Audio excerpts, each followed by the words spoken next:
Morning students, class 9 पिछली class में हम आपको पढ़ा रहे थे पेशियाँ, जिसमें हमने आपको पढ़ाया था रेखित पेशियाँ तथा हद पेशियाँ तथा उनके बारे में भी हमने बताया था ये पेशियाँ किस प्रकार की होती हैं तथा ये हमारे शरीर में किस प्रकार का कार्य करती हैं।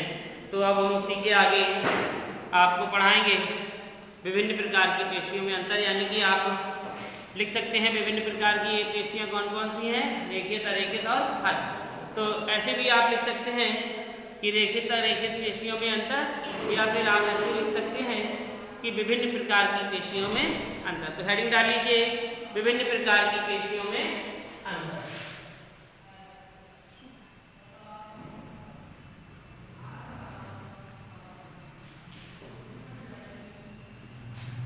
विभिन्न प्रकार की पेशियों में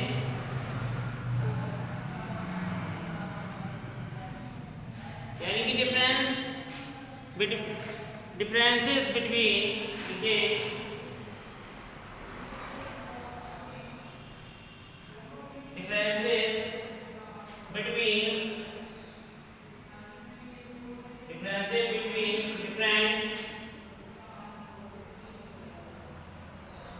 differences between different types of muscles.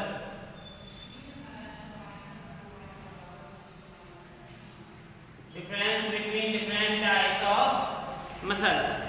ठीक है, तो ये तीन प्रकार की आपकी पेशियां हैं। सबसे पहले कौन सी थी? आरेखित। आप इस प्रकार से लिख लेंगे आरेखित। फिर कौन सी थी? रेखित। उसके बाद कौन सी थी? हद। तो 3 कॉलम आप बना लीजिए। इसमें एक में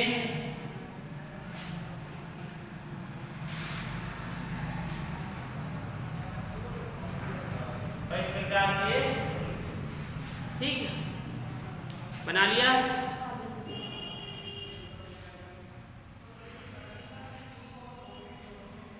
तो देखिए हमने आपको 3 प्रकार की पेशियां बताई हैं। जैसा कि हम पिछले क्लास में भी आपको बता चुके हैं कि जो रेखित पेशियां होती हैं, यानी कि उन्हें हम ऐच्छिक पेशियां कहते हैं और वे हमारी इच्छा के अनुसार कार्य करती हैं। ठीक है, चलना, उठना, बैठना, गमन करना, और जो हम इच्छा के अनुसार करें वे हमारी क्या कहलाती हैं? रेखित पेशियां। दूसरी हमारी थी अरेखित पेशियां, यानी कि अनैच्छिक पेशियां। तो अनैच्छिक क्या होती है? जो हमारी इच्छा के अनुसार कार्य नहीं करती हैं, जैसे दिल का धड़कना, सांस लेना, भूख लगना, प्यास लगना, मनमूत्र त्यागना और नींद आना, ये सब क्या है? हमारी अनपेक्षित पेशियां हैं। ठीक है, और हद पेशियां क्या हैं? कि मांसपेशियों में हद पेशियां पाई जाती हैं और क्या होती हैं? जिस सिकुड़ने के कारण चलने में सहायता करती हैं, शरीर को गति प्रदान करती हैं। तो ये सब हमारी क्या होती हैं? कौन सी पेशियां कहलाती हैं? हद पेशियां कहलाती हैं। तो आपने जैसा कि यहाँ पर 3 कॉलम बनाए हैं, तो पहले कॉलम में आप लिखेंगे नंबर 1 अरेखित पेशियों में लिखेंगे यह आतरांगों जैसे,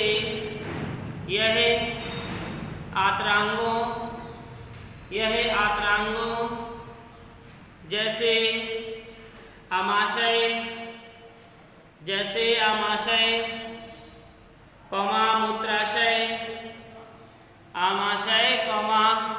मूत्राशय, जनन वाहिनियों तथा रुधिर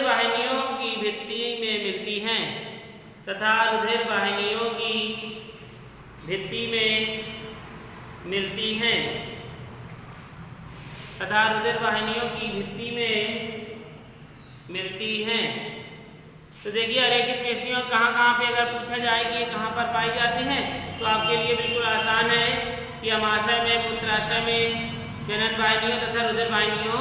क्योंकि रुधिर वाहिनी का आप बहाने का कार्य नहीं करते, रुधिर का करते हैं नहीं, रुधिर तो अपने आप शरीर पे बहता रहता है। तो जहाँ पर जो क्रिया अपने आप निरंतर चलती रहती है, पेशियां भी वहाँ पर पाई जाती हैं। तो अब दूसरे में लिखेंगे, रेखित में लिखेंगे अस्थियों के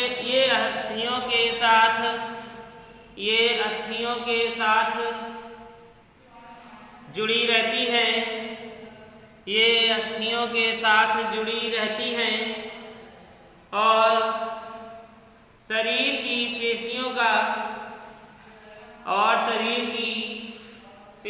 का अधिकांश भाग बनाती हैं और शरीर की पेशियों का अधिकांश भाग बनाती है। देखिए जैसे हमारे हाथ हैं, पैर हैं, ये कैसे चल रहे हैं? अस्थियों के द्वारा, है ना। तो ये भी कहाँ पर जुड़ी हुई है? अस्थियों के द्वारा। तो अस्थियों के साथ जुड़ी रहती है और शरीर की पेशियों का अधिकांश भाग बनाती है। नंबर 3 लिखेंगे हृदपेशी में केवल हृदय की भित्ति में, ये केवल हृदय की भित्ति में पाई जाती है, यानी कि हृदय का स्पंदन होना इन्हीं पेशियों के कारण होता है। ये तभी इसीलिए हृदय के पास पाई जाती है, हद हो गई इसी वजह से हाँ बना हुआ है हृदय का। देखिए तो ये केवल हृदय की भित्ति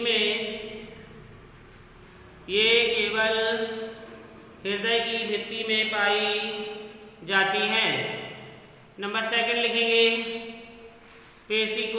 नंबर 2 लिखेंगे अरेखित में पेशी कोशिकाएं प्रायः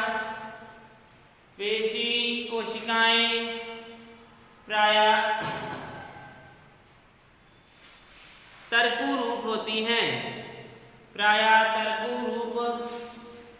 होती हैं, पेशी कोशिकाएं प्रायः तरकु रूप होती हैं। रेखित में लिखेंगे ये लंबी व बेलनाकार होती हैं, ये लंबी व बेलनाकार होती हैं, ये लंबी व बेलनाकार होती हैं। अब 38 में लिखेंगे ये कोशिकाएं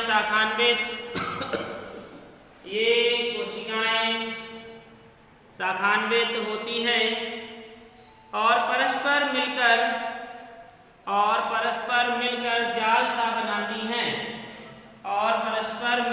जाल सा बनाती हैं,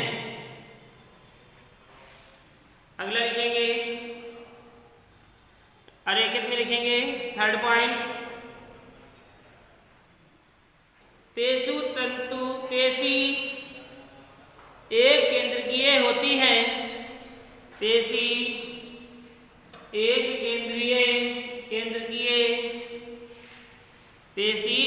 केंद्रीय होती है और कोशिका के चौड़े भाग में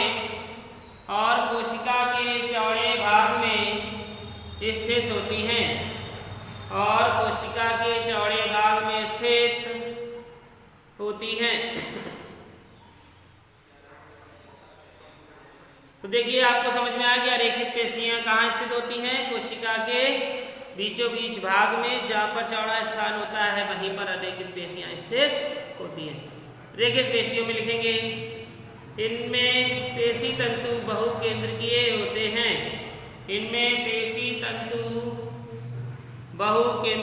होते हैं, और केंद्रक तंतु के परिधीय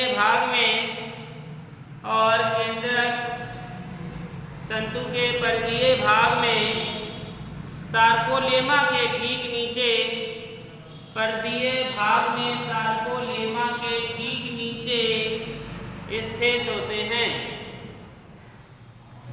नीचे स्थित होते हैं, अगला नंबर लिखेंगे हृदपेशी में ये पेशी तंतु एक केंद्रकीय होते हैं, और केंद्रक कोशिका के लगभग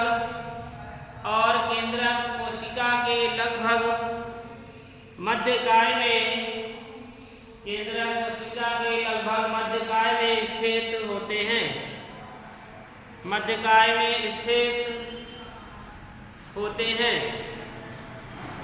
तो पेशी अगर हृदपेशी में पूछा जाए कि कहाँ होते हैं तो एक केंद्रकीय होते हैं और केंद्रक कोशिका के मध्य कहाँ होता है? हृदय के पास, तो मध्य कोशिका में स्थित होते हैं। अगला लिखेंगे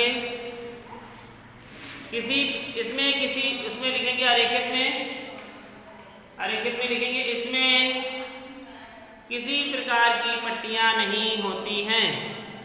इसमें किसी प्रकार की पट्टियां नहीं होती हैं। अभी आप लोग पढ़ा रहे हैं। इसमें 5 मिनट के बाद इसमें किसी प्रकार की पट्टियां नहीं होती हैं। किसमें? आरेखित में। अब रेखित में लिखेंगे ये धारीदार होती हैं, और हल्की व गहरी पट्टियां होती हैं तथा इनमें हल्की व गहरी पट्टियां होती हैं। कैसी होती हैं? हल्की व गहरी। अब हथपेशी में लिखेंगे ये रेखित पेशी की तरह दिखाई देती हैं। ये रेखित पेशी की तरह दिखाई देती हैं। ये रेखित पेशी की तरह दिखाई देती हैं। अगला लिखेंगे अरेखित में लिखेंगे अगला नंबर, इनमें संकुचन धीरे धीरे होता है। इनमें संकुचन धीरे धीरे होता है। इसमें लिखेंगे इनमें संकुचन धीरे धीरे लेकिन देर तक होता है। इनमें संकुचन धीरे धीरे लेकिन देर तक होता है। अगला लिखेंगे हद में लिखेंगे अब संकुचन व शिथिलन क्रमिक होता है। इनमें संतुलन व शिथिलन क्रमिक होता है जो जीवन पर्यंत चलता रहता है। जो जीवन पर्यंत चलता रहता है। अगला लिखेंगे संकुचन इच्छा के नियंत्रण में नहीं होती। संकुचन इच्छा के नियंत्रण में नहीं होती। यानी कि अरेखित में हम आपको पहले ही बता चुके हैं कि हमारे नियंत्रण में नहीं है। अगर नींद आ रही तो हम रोक नहीं सकते, है ना। तो संकुचन इच्छा के नियंत्रण में नहीं होती। रेखित में लिखेंगे संकुचन इच्छा के नियंत्रण में होता है। तो देखिए ये रेखित पेशी है, यानी कि ऐच्छिक, और ऐच्छिक हम अपनी इच्छा के अनुसार रखते हैं। तो ये क्या लिखा? ये संकुचन इच्छा के नियंत्रण में होता है, यानी कि इसका संकुचन इच्छा के नियंत्रण में होता है। अगला नंबर लिखेंगे हद में लिखेंगे संकुचन इच्छा के नियंत्रण में नहीं होता है। संकुचन इच्छा के नियंत्रण में नहीं होता है। ठीक है, तो ये हो गया आपका। तो ये समझ में आ गया आपको अरेखित पेशी, रेखित पेशी तथा हद पेशी में अंतर। ये अंतर इम्पॉर्टेंट भी है और ये आता भी है, जैसे आपको अच्छे से पढ़ना भी है। इसके बाद जो अगला टॉपिक है वो है तंत्रिका ऊतक, जिसे हम नेक्स्ट टाइम पर आपको